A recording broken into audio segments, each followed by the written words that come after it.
ওই বিবির সাথে কেমনে রাত কাটান যেই নাফরমান মহিলা ফজরের নামাজ পড়ে না? ওই অসভ্যের সাথে কেমনে রাত কাটান? ও তো দুশ্মন, ও তো আল্লাহর দুশ্মন। দুশ্মন না? ও রাসূলের দুশ্মন না?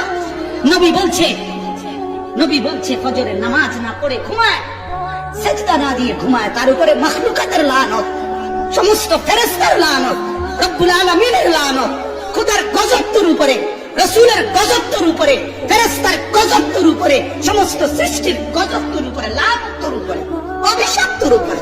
কুত্তা তোরে দেখতে লজ্জা পায়, শুয়োর তোরে দেখতে লজ্জা পায়, মুখ ফিরায় নেয় বেটা। মুসলমান কলিজার মধ্যে যদি বলেন হুজুর এত শক্ত করে বললেন কেন, গায়ে লাগবে। আরে বেটা তোর একদিক লাগো, আমি এটা চাই। আমার কলিজার ব্যথা হলো গায়ে লাগবে না, শুধু আড্ডিতে লাগুক।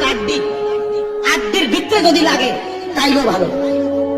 কেন মুসলমান হয়ে নামাজ পড়ি না? কেন আল্লাহর কোরআন পড়ি না? কেন? আল্লাহ অপরাধ কি করছে আমাদের কাছে? কথা বলেন না মুসলমান।